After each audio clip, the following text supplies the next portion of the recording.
Parliament రాష్ట్రపతి ఆమోదించిన వివాదాస్పద వక్ఫ్ చట్టంపై ఇవాళ సుప్రీంకోర్టు కీలక ఆదేశాలిచ్చింది. పలు వివాదాస్పద క్లాజులతో కూడిన వక్ఫ్ చట్టంపై దాఖలైన 73 పిటిషన్లపై విచారణ జరుపుతున్న సుప్రీంకోర్టు ఇవాళ దీనిపై ముందుకెళ్లొద్దని కేంద్రాన్ని ఆదేశించింది. అలాగే తమ ఆదేశాలపై అభిప్రాయం చెప్పాలని కోరుతూ కేంద్ర ప్రభుత్వానికి నోటీసులు జారీ చేసింది. దీంతో ముస్లింలకు ఊరట దక్కినట్లయింది. దేశంలోని ముస్లిం దాతృత్వ ఆస్తుల నిర్వహణ నియంత్రించే చట్టాలలో మార్పులను సవాలు చేస్తూ దాఖలైన పిటిషన్లపై సుప్రీంకోర్టు ఇవాళ రెండో రోజు విచారణ జరిపింది. ఈ సందర్భంగా సుప్రీంకోర్టు తదుపరి విచారణ వరకు వక్ఫ్ నియామకాలు ఉండవని, అలాగే ప్రస్తుత స్థితిలో ఎలాంటి మార్పు ఉండదని కేంద్ర ప్రభుత్వం సుప్రీంకోర్టుకు హామీ ఇచ్చింది.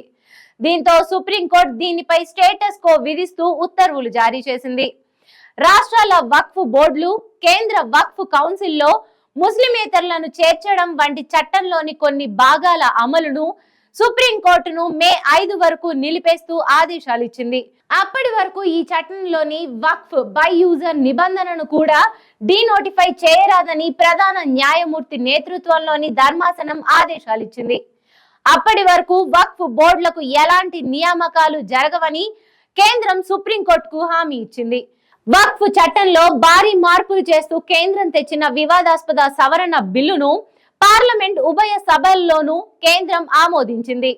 అనంతరం రాష్ట్రపతి ఆమోదం కూడా లభించడంతో చట్టంగా మారింది. అయితే దీన్ని సవాల్ చేస్తూ సుప్రీంకోర్టులో 73 పిటిషన్లు దాఖలయ్యాయి.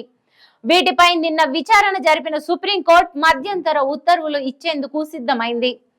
అయితే కేంద్రంతో పాటు ప్రతివాదులుగా ఉన్న 6 బీజేపీ పాలిత రాష్ట్రాల లాయర్లు వద్దని కోరారు. ఈ చట్టంలోని పలు క్లాజులపై సుప్రీంకోర్టు నిన్న అభ్యంతరం వ్యక్తం చేసింది. ఇవాళ జరిగిన విచారణలో ఏకంగా స్టేటస్ కో ఇచ్చేసింది.